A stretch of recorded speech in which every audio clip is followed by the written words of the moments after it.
orugono a na-ebulukwa mmadụ n'ọkpụ mma onye mee nke ọma ebulie ya elu si ya jide nke o ji na-aga n'iru. Biko ka anyị gbakọ kịta wee kele n'Eze-Ana. Eze-Ana ị ga-adị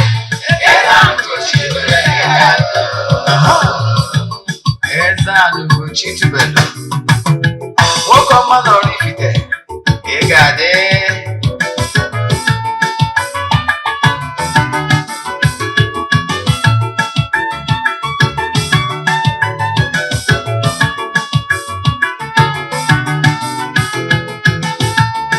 Ọdịnala bụ eziokwu,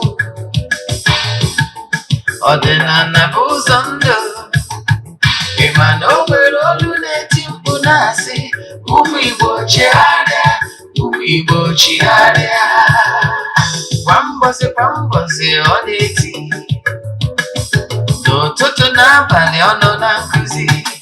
Eze-Ana, Eze-Ana ugochitubelu onye ọma na oraifite, onye mgbasa ozi ọma ọdịnala gaba n'ihu. Eze-Ana ugochitubelu onye ọma na-eji eme ọnụ. Ọdịnala bụ ụzọ ndụ gaba n'ihu.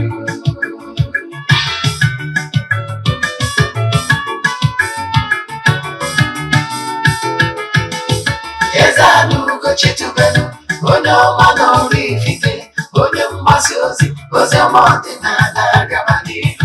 Eze-Ana ugochitubelu onye ọma na-eji eme ọnụ. Ọdịnala bụ ụzọ ndụ gaba n'ihu. Eze-Ana ga-adị, ugochitubelu ga-adị, ugochitubelu temple ọ ya adị. Maka na eziokwu anwa chacha ndị ụka erighị anyị front and back, ndị ọcha eri anyị front and back. Fọdụsị kala aka ghọrọ ụmụ Igbo si anyị rapụ nke anyị na nke fe ka mma. Buru Baịbụl bịa, akwụkwọ akụkọ wepụkwa chọọchị fa, okwu n'ụka abịakwa. Ụtụtụ ọma na ụmụ ọdịnala Igbo, anyị abịakwa n'oge awa nke eziokwu, oge anyị ji wee na-awa eziokwu niile agba, nke ọ bụ mụnwa bụ Ogbuefi Eze-Ana ugochitubelu na-anọ n'isi ya. Maka ndị ọ bụ tata bụ izizi ha na-afụ m na soshal midia maọbụ na Eziokwu TV, ọ bụ Ogbuefi Eze-Ana ugochitubelu na oraifite. Abụ m onye isi nchụaja na ugochitubelu ọdịnala temple. Anyị na-agba afa miri emi, rụkwazi ọrụ mmụọ dị iche iche. Abụkwazi m onye isi nchụaja na ọdịnala Restoration Prayer Ministry, bụrụ onye mgbasa ozi ọdịnala Igbo. So you can call me an ọdịnala evangelist. I will answer. My mission is to help people live better life. N'ụbọchị tata n'oge awa nke eziokwu, isiokwu anyị ji wee bịa bụ DNA test in Igbo spirituality.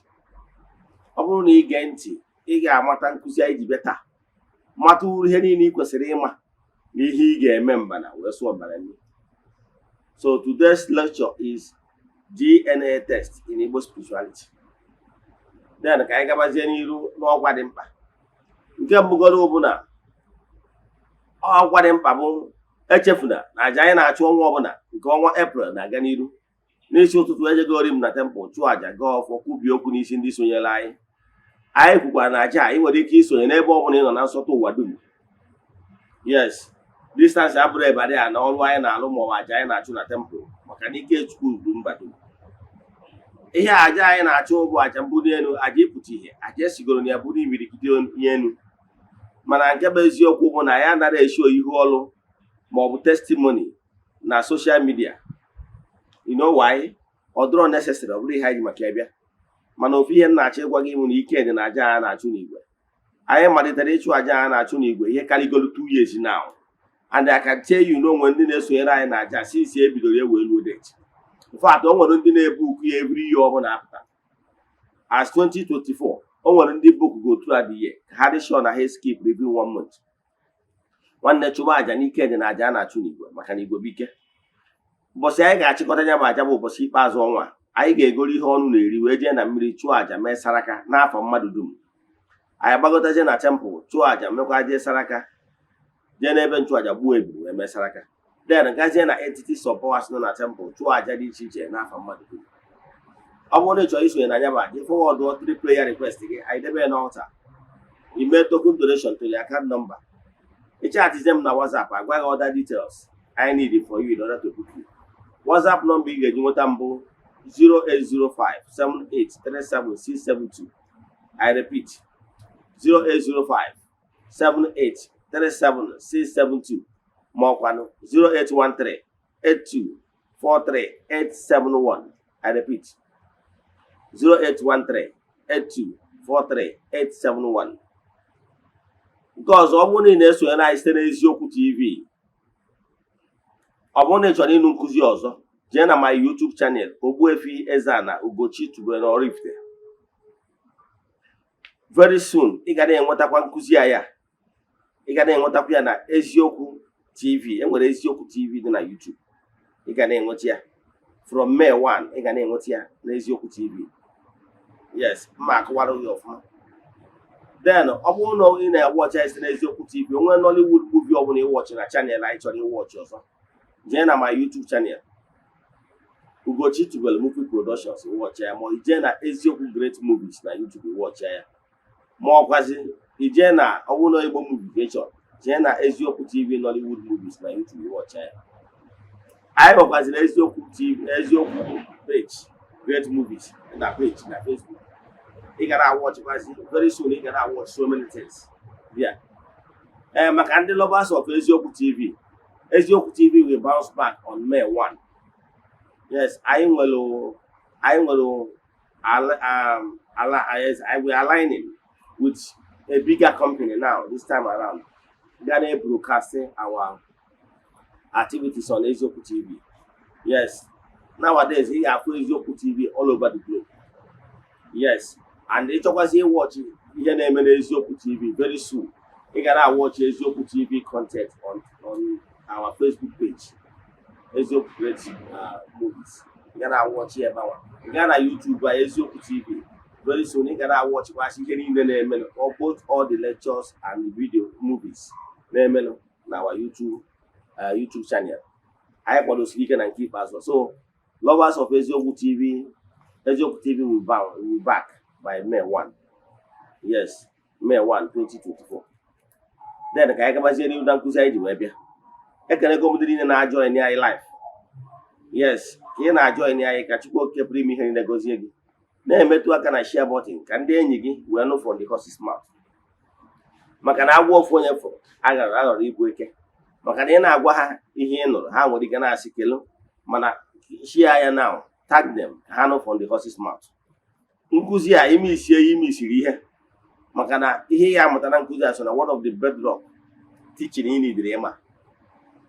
Maka ihe a na-agbara ntị adịghị agba ya n'anya, agba ya n'anya anya akpọ. Then ka anyị gabazie n'ihu na nkụzi anyị ji bịa. Anyị kwuru na Igbo spirituality DNA test. Gịnị bụ DNA test ya? Kedu ihe na-awara ntị eji eme DNA test? DNA test bụ ife a na-eme nchọpụta ka amalụ onye bụ real biological father of a child. Yes, and before I call for DNA test, ihe ọ pụtara bụ na enwego mistrust. Yes, enwego disharmony, enwego understanding issue. Yes, trust is no longer there. So mgbe ọ bụ na a bịara sị ka eme DNA test, ihe ọ pụtara bụ na nke nwoke bụ di na anụ nwaanyị na-enwezi doubting. Yes, whether ma ọ bụ nyanwa bụ real biological parents of that particular nwatakịrị child or children. Nke bụ eziokwu bụ na in this world we are living, enwego serious decay in marriage and in home. O nwere ụfọdụ ndị some opinion molders ndị na-blame the hardship in the country on religion. Ụfọdụ a na-blame n'ọbụ gọọmenti. Mana nke bụ eziokwu na-enwego moral value decay. for it to go deep into the fabrics of homes and moral values in the society. Okay, look, I'm going one thing in matter. By the grace of God, I travel go to some country in the past. So only him that can call again.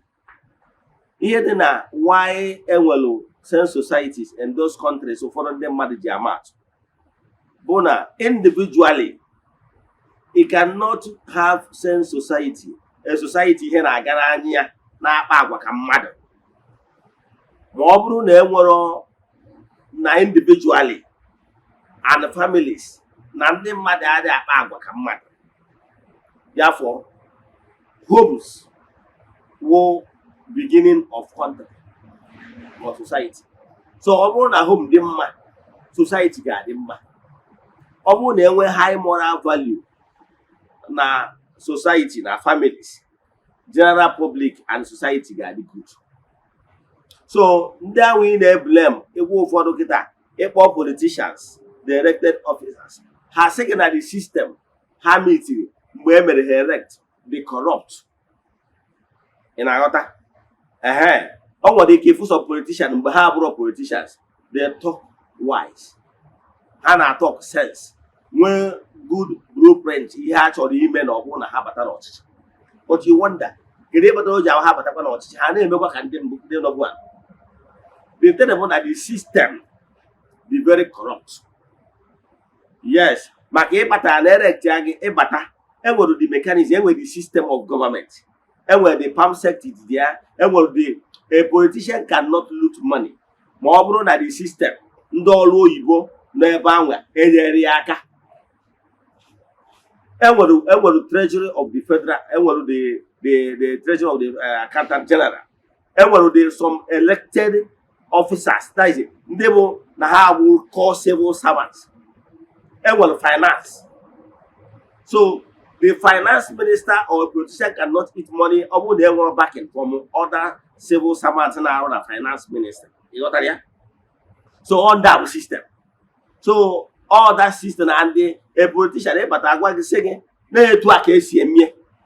And if you refuse to key in and play ball, onye gba ball lacha oroma, ọ bụrụ na you refuse to do etu aka esi eme, they blackmail you ma ọ wee set you up. You got that, yeah? So ihe na-achịkọwa bụ for every ezinụlọ ịdị mma, ọ ga-ebidogoro from high moral value of individuals. Now, ọ bụrụ na ịpụta ebe a na-anọ na queue, ị na-akwụ na queue, ị na-cut corners. Yes, any time when I was in Abuja, I have seen His Excellency Peter Obi, former governor of Anambra State, ọ batara airport, if you are na line, or that jump process. That's why I love the man so much. You know what I mean? Now, o follow normal process. So ọ bụrụ na obodo oyibo na-ekwu na enwere sense society na ihe na-adị mma nke abụna na onye ọbụla amalụgị dị ndị ji na-amalụgị ihe ọ kwesịrị ịma. Ị bụrụ a followership, you follow well. Ị bụrụ a leader, you lead well. So na ihe na-enwe na leadership of governance bụ the product of the care homes. So ndị mmadụ na-blame. So for me, if you ask me, I will blame why I blame the religious body anyway, because how was able to do moral molders. Well, some of them they're handicapped. You know why? Unfortunately, they feel that if they call a spade, the system might choke them. So in order to do it, they keep mute, even when things are not going right. Here, they keep mute. How a problem with the leadership or the system or government. So, ọ bụrụ na achọ ime ka obodo adị mma holistically from families. Now, ka anyị bata ihe anyị maka ya wee kwu. Families bụ ebe enwere serious decay. You know, ọ bụrụ na nsikịta can throw challenge. How many iwota had married women like 100? Married women like 100, and they mugoro ụmụ like 7. Okay, let's say from 5 up. But 100 of them. How many of them get swear in the name of Amadioha? Mawarosi, na since no mohani na hamudiha, no more uncle, another man from outside them. I can tell you also gaba. ọsọ gbara ihu ga-agba azụ. Na ị nwere ike n'ime ụmụ nwaanyị 100 ya nwa mụrụ ụmụ 5 gbagobe, enwere ike ịbịa ebe ahụ ụfọdụ n'ime ha, ụfọdụ ụmụazị ha mụrụ ebe a bụrụ di ha mụrụ ya. Onwere ihe na-aghọta. Now, the truth of the thing bụ na moral value have gone bad. Moral value have gone so bad to the extent that now the very difficult. And m agwa the implication ihe o nwere to do in Igbo spirituality. Agwaghị ihe kpatara na Igbo spirituality nke mbụgolo ka ndogoro gị anya first. I'm talking as an authority in Igbo spirituality and ọdịnala Igbo. Nke bụ eziokwu bụ na ime ha na ego nwaanyị, ego imere n'isi nwaanyị dị ya na intact. Nwa ọbụla nwaanyị a mụtara ọgụ nwa nwunye adị azụ ya azụ. Ị na-ege ntị? Yes, reason bụ na onye nwaanyị nyenwanwe ihe alụ n'ala. So ọ bụrụ na iwu nwoke nwu mkpi na-agbara ọra, ije na-agba nwunye mmadụ, nke mgbago na-alụ ka ị na-eme. Nke abụọ bụ na a na-azọta na wee zọgbute onye nwe nwaanyị ma ọ bụ onye nwaanyị nwe ihe alụ n'ala. So ọ mkpi na-agbara ọra ka ịbụ ihe niile mere ụbanza. He cannot come and claim a son of a man they legally married with his wife. Ijeje na-azụ bụrụ mkpiri agbara ọra wee tụwa nwunye ya ime ọmụọ nwa. Nke bụ eziokwu bụ na in Igbo concept, as long as the man mere ego nụọ nwaanyị etu esi anụ nwaanyị n'ala Igbo, nwa bụ nwa di ya. Yes, enwere dispute about it. He cannot do nwa bụ mkpiri agbara ọra ịdị bold enough bịa n'obodo bịa gwa nwoke in the face, nwoke mere ego nwaanyị na-anụ nwunye ya, iwe bịa na-ezuru nwunye ya n'ori bụrụ mkpiri agbara ọra. You don't have any moral right ebe mmụ ya nọ, maka onye nwaanyị nwe ihe alụ. Ka Igbo spirituality ka nkụwa ada omenala Igbo. Now, mana ihe na-achọzi ikwu ya bụ na so gụwa nwoke bụ onye Igbo na-achọ ka ije mee DNA test. Oga, you want to die? Hapụ ihe taa n'abalị ka ọ bụrụ anwụnta. Nke bụ eziokwu bụ na esighị ana ka ije nyochaba, achọchawa akpụrụkpụ dị n'ajị, onye ji ajị agbara ọtọ. Esikwa na unless you want to die young, which akaba adịrị ya, esighị ana ka ịbịa kpọta ụmụ niile ya claim children, yes, they are children. Mana ebe ị na-elezi allegation na trust of the mother, I can tell you na ọ bụrụ na asị ka emebe DNA test, na ị ga-adị surprises ga-spring up. And Emeri ga-egbu gị nwoke. Emeri ga-egbu gị. O nwere otu nwoke akọrọ ahụhụ ya na ọ zụgidoro ụmụ ya na nwaanyị mụrụ ya ụmụ 5. Yes, na ụmụ 5 ahụ amụrụ, oluzie mgbe ofu adị ya nwaanyị yabara ahụ. Doctor were very happy. We say okay, I'll go out the father. Say yes. I say okay. The guy marry ọbara ka e wee je nene tinyere nwunye nwaanyị. I say okay with your pressure. Enerecha ya ihere. Ọ bụrụ na ọbara ya dị free, yotago, or free disease free, no HIV or whatever. So mana the problem enwezi bụ na blood ya amachiri nke nwatakịrị. Doctor say, are you sure you are the father of this child? I said yes. Well, she based on here for now after I run her test. Oceana, go abroad the biological child of this child. Believe in me, more good than I say. In my name, I walk away back singing it. Where's about me? In my room, you say, why I am worker, not so full to work out. Those only were outside. How comfort was in wine. However, no one lecture. Now, moment there. One of be any because one about wood. You know, and they working on me about gonna look at something years. At the end of the day, on BP. Because all the quoted it. You know, no one atana abu no be atana abu gananya. At the end of the day, work a pass your on. Makana issue is too much. And even with an issue, what issue with the BP and the rest of them. The man it can just cook baby anytime. So all can work out me and watch. But they not check away about and so won't keep them. Ihe na-achọ ịkọwalụ gị bụ ịnwa na anwasị ka idewe na DNA test. Allow the sleeping dog lie. Believe in me. Mana ọ bụzịkwa na ị chọrọ ịnama Chukwu on time, ga try ya. Ihe ị ga-afụ ga-ashọk gị. Ịghọtara ya? Nke a bụ ndụmọdụ nyere nwoke ibe m. Allow it as long as ị mere ego nwaanyị. Ma nwụọ ihe nkwubata. ihe nna-achọ ịkọwara gị bụ ka m kọwara gị the implication of this. Ụmụ nwaanyị ekene m unu, mana ana m ajụ gị ọma akwa asa ahụ mara onwe ya, iwepụ aka enwe n'ofe maka na ọ jọgburu onwe ya. Ịghọtara ya? Ka m kọwara unu spiritual implication of ihe unu na-eme. Ka m bidogolo na physical implication. By virtue of my work, ọ bụrụ na m meghe ọnụ gwa gị ihe m na-afụ, ma nke m fụrụ n'afa, ma nke ndị anyị nchọpụtazi on the course of doing my job, ị ga na-agba n'aka na-agba n'ụkwụ. That is how bad the thing is. Ị ma na onwelu one day ka m nọ a woman wee sị na ya nụrụ nkụzi m n'eziokwu TV, wee si n'obodo m ya akpa afọ wee bịa. O wee sị ya gịnị na-eme? O wee sị m na ihe ha ji wee bịa maka na anyị na-akpụ alụ, na ihe ha ji wee bịa bụ ka akpụọ alụ. Yes, si m Eze-Ana na ya bịara ka akpụọ alụ. Wee sị ya gịnị na-eme? Onwe anyị a wee na ka abụrụ dense maka na ọ bụrụ na onye ọzọ na-ekwu ihe asị na blackmail ụmụ nwaanyị a.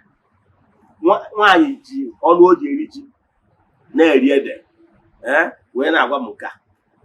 Onye akpata na m nwa personally adị m adịba against ụfọdụ ụmụ nwaanyị single mother. Ọ na-adị very difficult. Ihe di na nwunye emewuru ọ na-find difficult ịzụ ụmụazị ka so nwaanyị ya asị ka ịzụ. Ndị Igbo ji atụ isi na nwa nwaanyị zụrụ na-ata akwa dị ọbụrụ mmadụ niile, mana ana m achọ ịgwa gị na ọ dị isi ma ọ onye ya asịsị na ya bụ si na be di ya wee pụọ maka na di ya nụrụ nwaanyị ọzọ, ma ọ bụ na di ya mere nke nwa ọ wee pụọ. Ọ pụọ, ihe ọ ga-eme n'ilo ga-akarị. So ihe mereziri n'ụlọ na gịnị mere?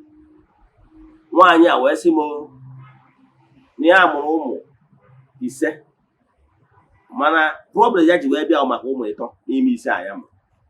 Isi ya gịnị na-eme? O wee sị m mana na di ya nwụgo. Yes, onye ọgwa m sị na di ya nwụrụ mgbe ụmụ ya dị very small. So asị na nyanwado nwere ka dị very young. So nyanwado nwunye nụ chọtakwazi assistant chara ọkụ na-aga. Then mụtakwazi ụfọdụ ụmụazị ndị ọzọ. Mana minus that one, na mgbe di ya nọ, ọ bụrụ di ya mụrụ ụmụ ndị ọ mụrụ n'iru di ya mụchara ha. Mana n'ezie the implication dị ebe a ji kwube. O wee sị m Eze-Ana na ya emegidoro ya wee ihe salaba na bịa wee sị ya gịnị na-eme. O wee sị m na ya nwere nwa nwoke dị 40 years, na ya nwere nwa nwoke ọzọ dị 12 years. Nke 40 years ya abịago secondary school yes. Now na ya nwere nke dị 12 years, na ya nwere nwa nwaanyị dị 9 years. Na-ege ntị. O wee sị m na ya emekọtasị wee chọpụtazie na ụmụ ya ndị nwoke na-abụ a na-edina nwa ya nwaanyị nke 9 years, nke 40 years mechaa, nke 12 years eme ọtọnọ. Na ya megidozi ihe atiri nwa na onwe wee find out wee dị agbachi n'aka na-agba n'ụkwụ. Mana gwazie m ihe kpatara ụdị ihe dị etu a ji wee dị possible. Ihe o ji dị possible bụ na nke nwoke na-abụ a bụ di ya mụrụ ha, mana nke nwaanyị a na-ekwu ya nwa ọ gbata na wee match. O nwere ihe na-aghọta. Nke bụ eziokwu na mụnwa personally I cannot imagine. Ị nwere ike sị na because of na ha dị n'ofuru m. Ọ bụrụ eziokwu. When I was growing up, amụrụ with silver spoon. Ụmụ ụmụnne m anyị niile na-ebi n'ofuru m. I can't imagine etu a nnọkịta nnọgide mụ na my blood sister. That is it. Mfu ya enwe m adịte for what? Who does that? Ihe na-achịkọwara gị da ụfọdụ ihe a na-emegasị n'ezinụlọ kịta bụ is as a result of not being one blood. Yes. Enwere ike ịnọkọta isi na asị na o nwere nwoke nwa ya dị na-enwe ya nwaanyị. Mana nke bụ eziokwu bụ na afro nwoke isi dị mma. Ọ dị 2 categories. Afro nwoke isi dị mma nwere ike ịnọgide loss ma after nwa ya nwaanyị. Lord ya. Ịghọtara ya? Mana nke mbụ kwa ngwo nwere ike ọ bụrụ na datị nwata nwaanyị ahụ ị na-asị na ọ bụrụ na nwere ike ma ya bụrụ onye ahụ ya biologically. Kpatalụ the body chemistry nwere ike mislead you to the extent na ọ ga-edekwu nwa ya nwaanyị. ana m achịkọwara ihe na-eme. So onye nwe ụdị self control nwere ike overreact ya, then mana the truth of the matter bụ na ọ bụrụ ọnwụ ya biologically. Ọnọdụ ka foster father. So mana ihe ọzọ na-achịkọwara gị bụ na ihe ọ na-ebute dị too much. So ọ etu a ka nwaanyị asị ụmụ ya ịtọsi wee dị involved na commit alụ abomination. Ịghọtara ya? Maka na on a very good day na nwanne na nwanne ekwesịrị inwe mmekọ, because ha one blood, one family. Ịghọtara ya? In Igbo tradition. So mgbe ọ bụla ụdị ihe dị etu a mere, a ga-ada ụdago ịgwụ alụ. So ya na-achịkọwalụ gị bụ na ịfụna ihe alụ na-eme n'ezinụlọ dị nke a na-agwa gị na-eme n'ezinụlọ dị iche iche, maka na isi obodo adịrọzi ebe a gbara ya. So mana nke a ụmụ nwaanyị ka nna ayọ na ọha nwere asọpụta anyị na ụdị nsogbu a. So ụmụ nwaanyị, the ball is na court ụlọ ka ọ dị.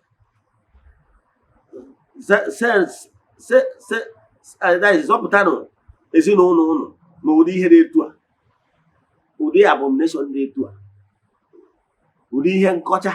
And ọtụtụ family na-abụzi ịma na ofu njọ na-amụta njọ ndị ọzọ, kwa eziokwu. Enwere mgbe a ga-emekọtazi etu anwa, ofu nwanne atụwa nwanne ime. Ịghọtara ya?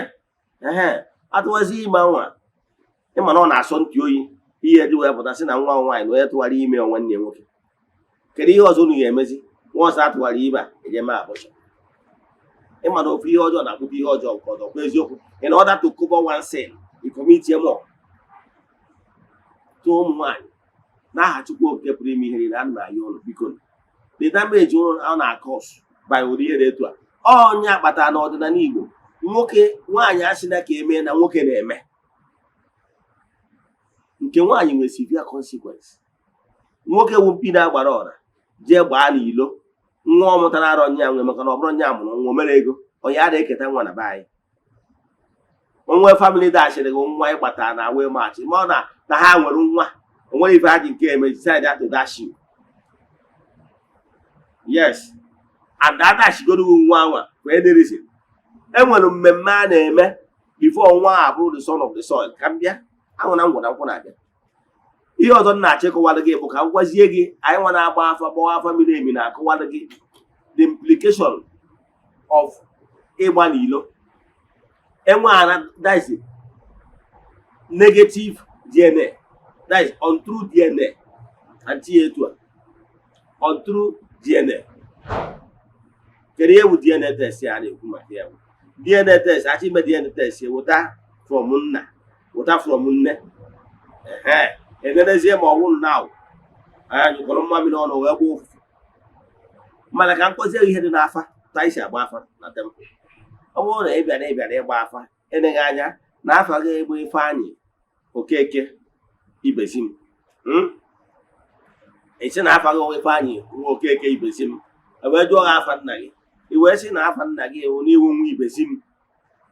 Aha nne gị bụrụ Virginia Ibezim. Oke, n'iwu onye ebe, n'iwu onye Amanuke, ma ọ n'iwu onye Amanuke. Maka esi agba afa. Ihe anyị na-eme n'afọ awụ dibịa machaa nzu, ọ kpọkwuo aja ana Igbo, kpọkwuo aja ana be nna ndị bụ Ibezim na Amanuke, kpọkwuo mmụọ ikwu nne na mmụọ ikwu nne ya, si ya na nwa ụnụ nwoke, kpọkwuo ndị ichie nọ n'ala Amanuke na ngwurube Ibezim, si ya na nwa ụnụ nwoke nọkwa ebe a, ọ ka ajụọ ese n'isi ya, na ya na-ayọzi ụnụ ka ụnụ reviluo ihe niile bụ nsogbu n'ebe ya bụ nwoke a na-ekwu okwu ya nọ. Ịfụna ka esi agba afa akwa na afa, dọtara ya. Ọkụchazi ya na afa, o wee sị na ya na-akpọzi mmụọ niile na-eri oke n'ụbọchị ya, etu atata bụ ụbọchị nkwọ, ya na-akpọ mmụọ na-eri oke n'ụbọchị nkwọ, ha bịa kpọkwuzie mmụọ o ji alụ ọrụ, ha bịa ka ngwazi ihe na-eme n'afa. Ekwesịrị m ịkọwara ya maka na ịbụrụ dibịa, mana ka m kee ya obere azụ. Ihe na-emezi bụ na mgbe ahụ o bidoro kpọkwuzie ndị ichie na niile nọ na ngwurube Ibezim, ha bịa na nwa ha nwoke nọkwa ebe a, ka e kwuo ihe a ga-eme ka nwa ha nwoke wee dee ude. Ndezi ihe afa na-ada. Ị na-ajụ ana be nna ya ka ha kwuo okwu gbasara ya bụ onye a na-ekwu okwu ya bụ Okeke Ibezim. ha agba nkịtị. Ịkpọ ndị ichie sị ha kwuo, ndị ichie ama ekwu anything. Ịma ihe kpatara ya nọ na onye ị na-akpọ afa uchi identity ị na-akpọ gbakwuru ha magharị maka na ya bụ ahụrụ anyụrụ n'elu gbara ijijigharị. So onye ị na-akpọ asị nwa ndị be Ibezim bụ oke Ifeanyị Okeke Ibezim, ndị be Ibezim ndị ichie nọ na ngwuru ya bụ ngwuru amara onye a na-akpọ Ifeanyị Okeke. Ịghọtara ya? Yes, ịkpata na ha amara ya bụ na Ifeanyị Okeke esoro na the lineage. Ịma na enwere family DNA. O soro na the family DNA. Ihe ị na-ekwu na anọ dị ka ya mana m na-agwa gị na afọ abụ spiritual abụ eziokwu. Ihe ị na-ekwu na ọ dị ka na mmadụ bịalụ wee dee afịa na afịa bụ Ifeanyị Ibezim na blood sample o nyere maka lab. Daa Ifeanyị Ibezim na blood sample, mana blood dịzi n'ime that can anwa wụ blood Ifeanyị Obi onye Ebonyi.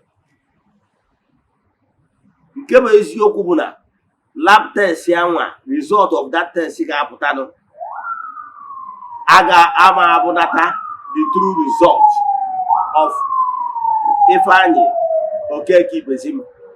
The lab result ga-apụtanụ lab result of Obinna onye Ebonyi. You know why? Anwụ na ngwọ na nkwụ na-abịa. Ihe na-achọ ịkọwalụ gị bụ unless na o nwere ebe the content of the blood ji wee yite ibe ha small.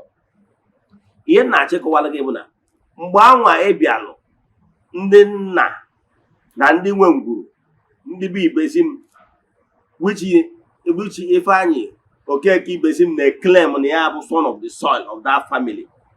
Ha recognize ya. Therefore, they will not talk.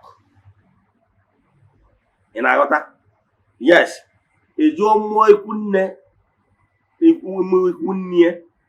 mmụọ ikwu nne nwere ike ikwu one or two n'ihe na-eme n'ụzọ ya bụ onye anyị na-ajụ esi ya, mana mmụọ ikwu nne ya is not responding. So ihe ọ pụtara bụ na the after result ga-adị scanty somehow. Ị nwetọrọ ihe niile gbasara ya bụ afa, mana the fault abụrụ n'aka gị nwa dibịa. Ịgbagodo dị afa na-ekpuchi ekwe ha na-akpọ na afa na-ekpuchi ekpuchi. They are not responding. O nwere ebe ị ga na-ajụ nwa ya na-respond. Ihe dibịa ga-emezi ewu ọ gbakọtazie afọ ya na-adịghị efọkwa. Ihe ọ ga-emezi ewu ozie gị nke o nwetara from be nna ya o mechie afa. Ị na-ajụzi ọ sị gị jee emegoro ihe afa kwuru, mana nke bụ eziokwu bụ na ihe ya solve na problem a can never be a real problem. You know why? Ọnọdụ ka onye top gasket ya bụ ọnụ. Top gasket moto gị bụ ọnụ. Gịnị ka top gasket wee bụ ọnụ? Na moto mere overheat. Moto mere overheat.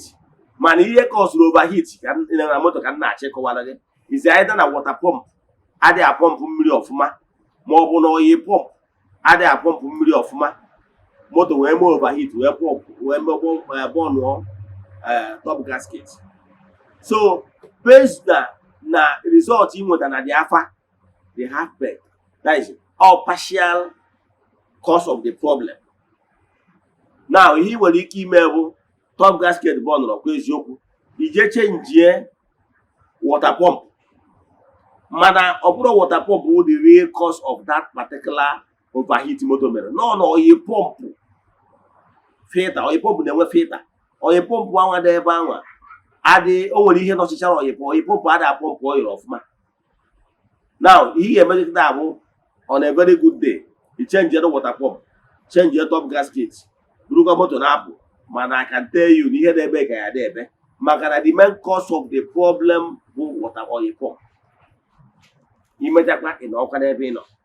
And mgbe ụfọdụ enwere ike ị na-eblame dibịa ma spiritualist rụrụ ọrụ, mana spiritualist rụrụ ọrụ na-arụ ọrụ na-ekwu based on information they provide. The other side of your spiritual information, the dormant, they are not responding. So onye na-eblame, onye ị ga-eblame wu nne gị, onye anwa ma na onye nwanyere ihe na-esi wee gbakpuo ịgwa the true identity ihe mere.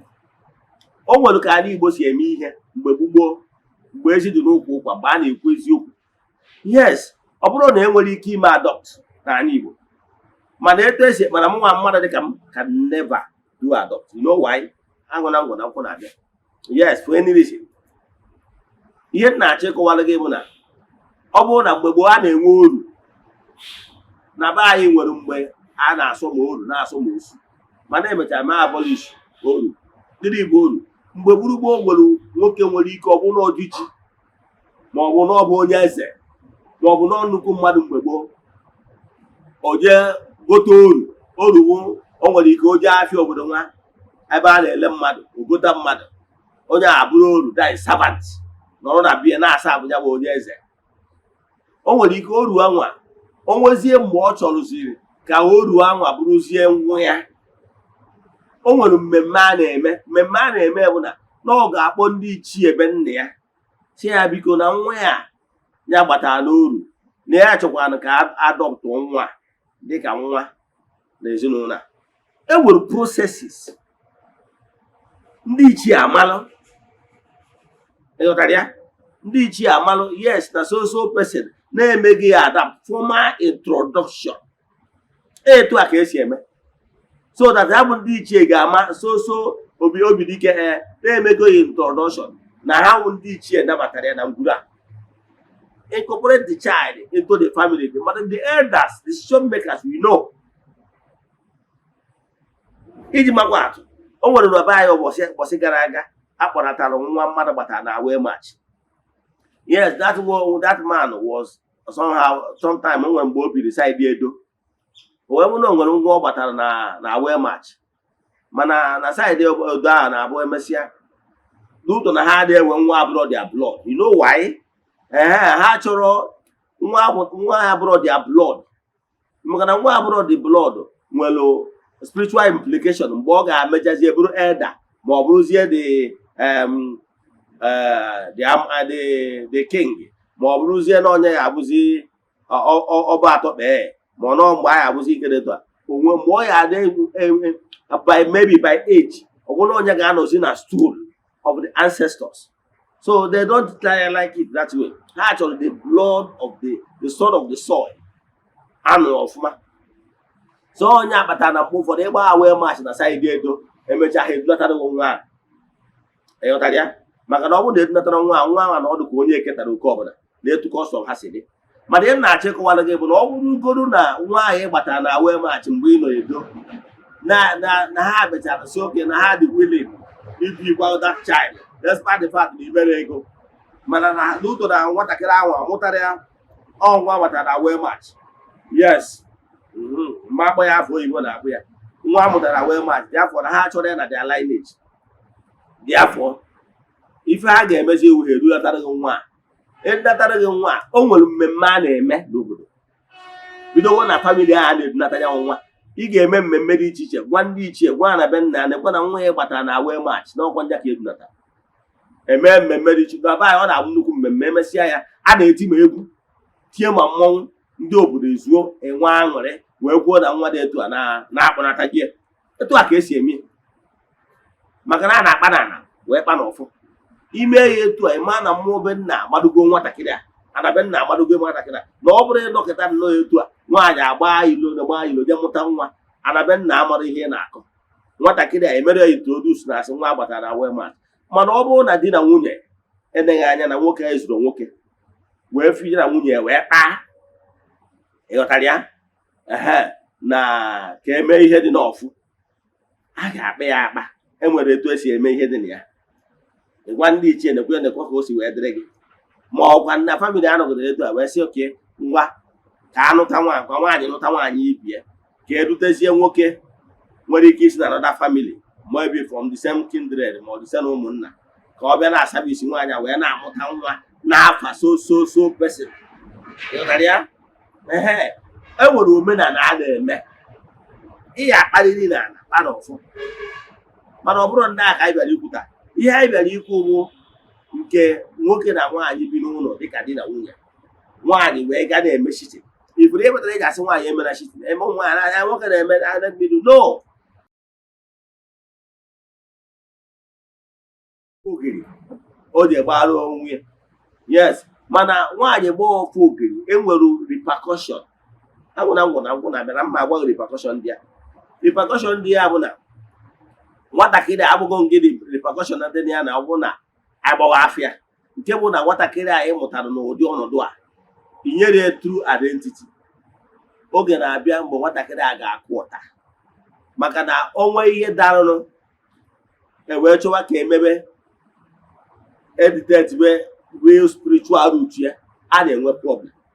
Maka na onye ọ na-eklem bụ nna ya n'obodo ọ na-eklem bụ nna ya in actual sense abụrụ.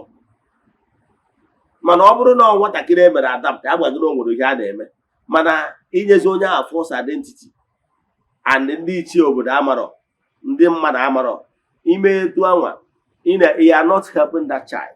Time bịa mgbe ọ ga-achọba spiritual root ya, a ga-enwe complication. Nke a bụ ofu. Nke abụọ o problem a na-enwe na spiritual problem na-agwa gị bụ na n'obodo dị iche iche n'ala Igbo, onye na-ebu ọfọ obodo ma ọ bụ ọfọ okenye ma ọ na-abịa na family, asị na Victor Okeke Ibezim bụ dị ọkpara overall na family. Mana nke bụ eziokwu bụ na Victor Okeke a supposed ije buru ọfọ that family, ọfọ okenye. Mana o buru ọfọ okenye a na-eti ọfọ a na ọfọ a ama adịle. You know why?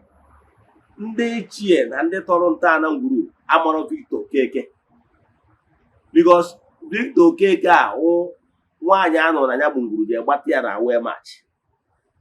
So the ọfọ ama adịcha ile na aka ya, because na ọ na-ejewa na onwe nwere ike nwa ogburu amarọ na ihe mere wee mụta ya na agbatara ya na wee match. Mgbe ọ ga na-agbakọ ndị ichie ebe nne m na ndị ichie ebe nna m, nna anyị Ibezim ha, nna anyị Ibezim amara onye na-ekwu amarọ gị, because na the right thing was never done.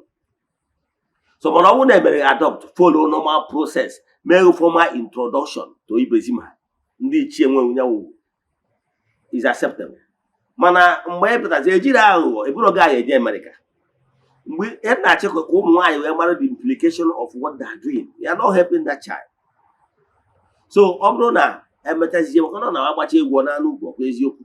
Now mgbe nwatakịrị a nwere ike fọm ezinụlọ anwa o buru ọfọ okenye, o buruzie ọfọ okenye, onwe ihe na-eme n'ụzọ, i wee sị asị nwa gị jewe na jekwa onye bụ okenye ụlọ na famili ụlọ ka ọ gọọrọ gị ọfọ, ka o bere gị ebere. Ọ gọcha ọfọ ahụ banza maka na o jiri ọfọ. Ụdị mmadụ adị etu akịta enwere ike isi onye ahụ dị ọkpara Ibezim ịwa afa anaghị agwa gị na onye ejiri ọfọ ya bụ ngwuru, na-awọnda. Nwere ike megide na-asị na ọ ya bụ n'obu ụchụ, esichagoro ụchụ, mana ndị ichie enyere ya ọfọ ya bụ ngwuru, maka na n'anya fa ha dat Ifeanyị Okeke Ibezim abụrụ onye ahụ dị dị ọkpara of that ngwuru. Nwere ihe na-aghọta na etu awa the same thing na anwa okwu o ji adịkwa. O nwere ike Ifeanyị Okeke Ibezim atozie, o nwere ike ọ bụrụ na onye abụzi okenye ụmụnna, o jee buru ọfọ okenye ụmụnna. Mgbe ọbụla ọ ga-ejezi ebe ahụ ọ na-akpọku ndị nna nna ya ha, mana nke bụ eziokwu na ndị ọ na-akpọku m ihe ọ na-eme is not acceptable. Nwere ike na-asị na onye abụ okenye ụlọ, mana ka ihe kpatara o ji agba ọchụ aja na ọ dara aga, ọchụ aja ọ dara aga because ihe ọ na-eme is not acceptable.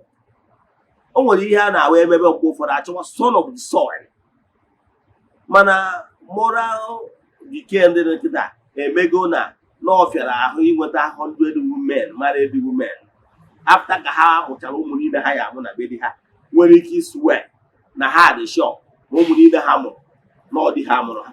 I can tell you na ọ bụrụ na ime statistics of this thing ngwara gị now, ị ga-adị sure ihe ị ga-afụ. Ịghọtara ya?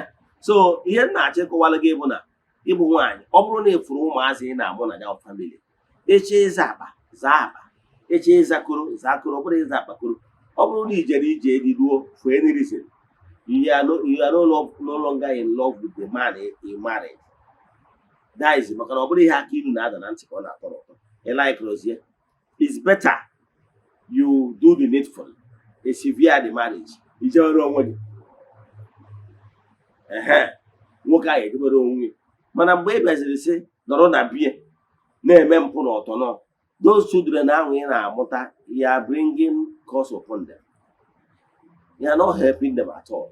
enwere many spiritual ọ bụrụ na mbido site gba spiritual implications na consequence dị na ịfụ na that ya son anwa ịmụtara ya family a na-ebu ọfọ ya ngwuru ihe most of the things ọ na-eme spiritually as son of that family amaga and ka onye na-ekretiri ọrụ ị na-ekretiri the spiritualist ma ọ bụ dibịa ga-alụrị ọrụ in future problem and the actual root of the cause of his problem ị mara na onye a ga-agagharịkịta elu jee oru jee Igbo ebe ọ na-achọ solution problem ya nke ndị ọzọ dịgoro mma nke ya adị mma because identity ọ na-supply is not truly his true identity.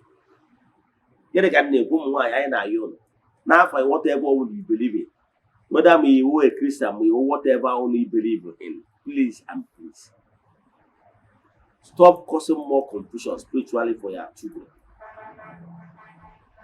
Yes, ọ bụrụ na ị ma na ị ma achịkọta nwokwuru ebe di gị nọ, then you are free to go. Mana gị nwa bụ okenye sị na ị atọ oke mana iji eze na-ekeri ụmụazị, you are deceiving yourself. So it's not acceptable. It's not acceptable na ị ga na-eme gịnị nọ na be di gị na-agba n'ilo. Abominable act. Abominable act. Enwekwara otu obodo ụfọdụ si achọpụta DNA na ọ bụrụ na enwezie issue na ya, mana ọ na-adị very dangerous. Enwere ike emesịa ya ịta na nwaanyị ahụ ma ọ na nwatakịrị ahụ. So adịm advocate ka ya jebe to that extent. Mana anya ndị advocate bụ na o ji akwa nwa ahụ mara onwe ya. Gị bụ nwaanyị eche ịza akpaza akpa eche ịza akụrụ ịnọ na be di gị na-agba n'ilo na-amụtasị ọbara dị iche iche na-edebe n'ezinụlọ, ị na-enye ha false identity, and that false identity will ga-enye ụmụazị ahụ nsogbu n'oge na-adịghị anya, which you are not even helping them. So amagoro nke atụ the physical problem ụmụazị a ga-face, the challenges ọ na-eweta when ị mụrụ ụmụazị from different blood under the guise of a particular father gị na-ebi, while in true sense ịma na ọ bụrụ nwoke a mụrụ ụmụazị ndị a, ị na-cause more confusion spiritually. Gwakwaghị confusion ị na-cause kwa n'ebe gbasara ha nọ na ihe gbasara spiritual investigation na a ga-enwe crisis because of misplaced identity. So if you go the implication dị na ya, mana nwoke ibe m tibe m na-agwa gị mana ya anwakwa na anwasị ka ijewe DNA test, please, we love you so much. Maka na ijewe DNA test ihe ị ga-afụ nwere ike ibutere gị ọbara mgbali elu. Mana ụmụ nwaanyị ka anyị na-ayọkarịcha, anyị so m na-ayọsi ike. Ọ bụrụ na ị ma na ị laikụrụ ebe ị nọ ma ọ bụ n'ọdụ Igbo nwere ebe ọzọ ka mma, just gawara onwe gị, let the man be and then go and enjoy yourself to the fullest than ịnọkwa ebe ahụ na-eme ihe anọ na-asọ nsọ. By so doing, you are desecrating the land, and ihe niile so n'ihe wuru nsogbu. At the end of the day, si na Igbo ya spiritualist mana enwere no smoke without fire. Ka nkwụsị ebe a, inwe ajụjụ na nkụzi a ma ọ bụ na ị chọrọ ka agbalụ gị afa mmiri emi, send them message na WhatsApp 0800578376672. I repeat 08057837672. More than 0813824381. I repeat 0813824381. Ọ dịkwa echi niile n'oge awa nke eziokwu. A sị na ndị niile na-esonye anyị n'oge awa na ọmaka ga-emelụ ụlọ. Na unu ga-ejere obodo na unu ga-aga n'obodo. Na onye na-achọ unu ga-aga. Na onye zụrụ ihe ọbụla ọ chọọ ọrụ na ọ ya eme ụlọ. Na onye a ga-eme onwe. Ka ọ dịkwa na echi niile n'oge awa nke eziokwu. A sị m na ọ bụrụ na ọnwa egburu ọjọọ eji wee chụọ aja,